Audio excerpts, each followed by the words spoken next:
you came into the quick change area and you're like, oh my God, that was a very, very nice job, Skyh. And one of your castmates was like, is Skyh the only person you see in here? And you said, I said what I said. And I was like, thank you. What was the spark that drew you to me? First, it was your voice. At the airport, we were getting ready to load up for season 2. But I was recording the experience of going back to season 2. And I saw you, and I was like, we're ready for season 2, and I'm with this guy. What's your name? I said, I'm Skyh. I'm Skyh Black. Uh-huh. I said, who do you play? And you said, Jacoby. And I said, well, what do you do this season? I come in and I shit up. My heart went, doo-doo, doo-doo. I go to hang out with one of my castmates while we were in quarantine, and you were walking to rehearsal. Yeah. And I was like, hey, how are you? And I say this all the time, and we had our first actual conversation for real, privately, away from everybody else and not on camera. And we started talking about family. And you did the girl-woman thing where you put your head to the side.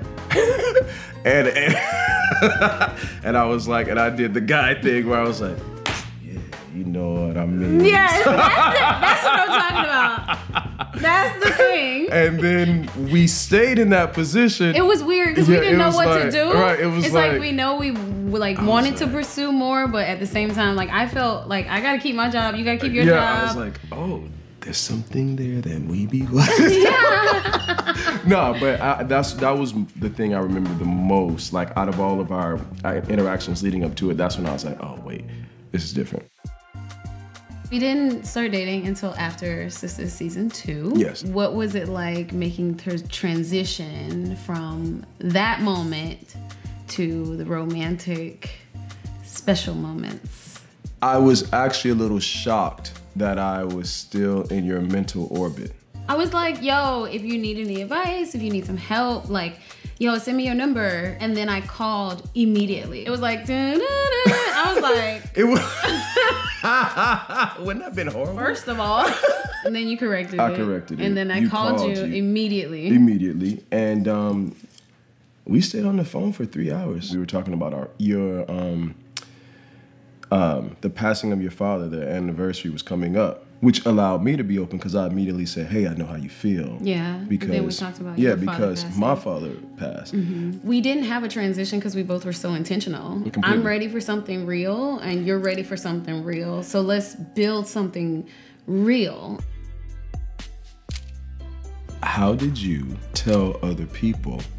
It was tough for me to tell people because I had just exclaimed that I was going to not date anybody for a year. I remember you said that. When did you at least tell Mama? Immediately. I told her after our first date. I don't know this. After first date? Yeah. Word? It was the best date of my life. Yes, I called my mom and was like, Mom, I'm getting married. What is the easiest thing to love about me and what is the hardest thing to love about me? The easiest thing to love about you, there's a unspoken loyalty that means a lot to me, and that's the easiest thing to love about you. The hardest thing, which is a good thing, is that I have to take accountability for my shortcomings. You call them out for my growth. The thing that makes it hard is that you have to search yourself and say, yes, I need to work on this. Yes, I need to work on that. It's hard because you force me to take self-inventory a lot. So, yeah. Oh, baby. You gonna cry? Yeah. You don't mess up your makeup? Oh, come here, baby. I love you. That was really sweet. It's true. What is the easiest thing and the hardest thing to love about me? The hardest thing is that, like, you're such a giver. Yeah, whatever, I just gave so-and-so and da-da-da-da-da. And nah, man, you know, I felt it on my heart, you know, and it's just like, baby, but you needed that. You're like, it's fine, I'll get another one. Like, it's just like, it's just this giving spirit that you have. Sometimes it hurts you heavy is the head that wears the crown. And sometimes your head gets heavy. Sometimes that's hard, you know, to watch. So many easy things. Your honesty, you just are like the most persistent, consistent, loving person I have ever met in my life. That makes me feel good.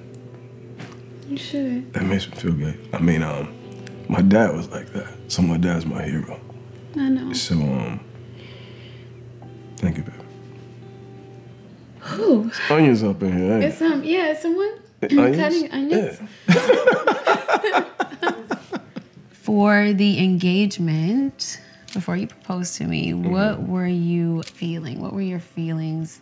I was talking to my grandmother and my family about how do I do this? How do I make it special? Cut to, we get to Miami and we have all our family, we have both of our families together and it's this special event. I got nervous the moment I started speaking. I've always felt the fire of my dreams going for me. And now I have the fire of building something for a person I'm so beyond in love with. Like, I started thinking about my dad, and my dad wasn't there. And I was like, you know, I was just like, I didn't realize how deep my love is for you. Like, I know I'm completely 100 and times 1,000% in love, but it's just like, I understood the definition of soul mate and soul tie. And then I started to get nervous. I was shaking. Like, I remember it, and I was like, what's happening? Yeah, and I was I've never seen you like that before. It was the first time, one of the first times in my life where I felt like it was life or death for me.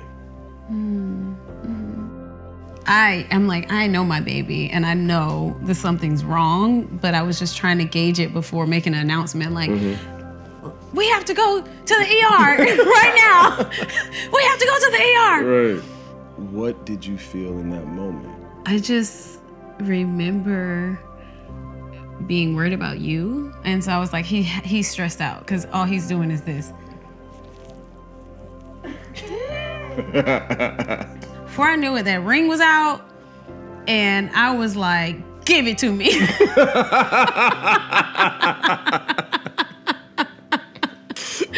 I just felt warm and fuzzy. Rapid fire emotions. It was just love everywhere. I was like surrounded by love. So how do you envision our wedding day? And how do you envision 5 years from our wedding day? It's going to exceed our expectations. Life is different when you do it with a life partner. That's right. 5 years from now, that's an empire at the rate we're going. 100%. How do you envision your wedding day? Can I get my notepad? How do you envision us 5 years from now? Scroll, swipe.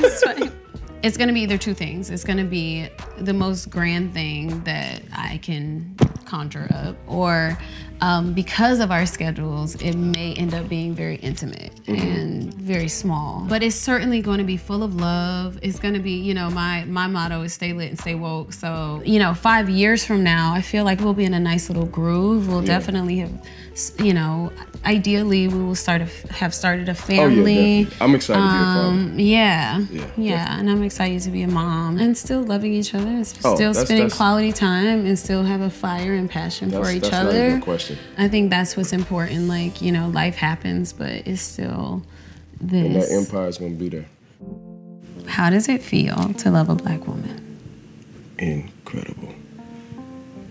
I was raised by a Black woman. You make me feel seen in this career choice, in this day and age. That is something that I never thought I would have. Transparency, you know, my mom wasn't in my life. I didn't think I would have anybody after my grandmother. It's the best thing in the world. You're the best thing in the world. It feels incredible. You are way beyond more than enough. You were in my makeup. Mission accomplished. Thank you for watching Unbothered. Where are we going? Food. Food. Food first? Immediately, yes. Immediately, yes? Yes. Cool. And then gym. Oh, you worked out. I did. So I get up at 5.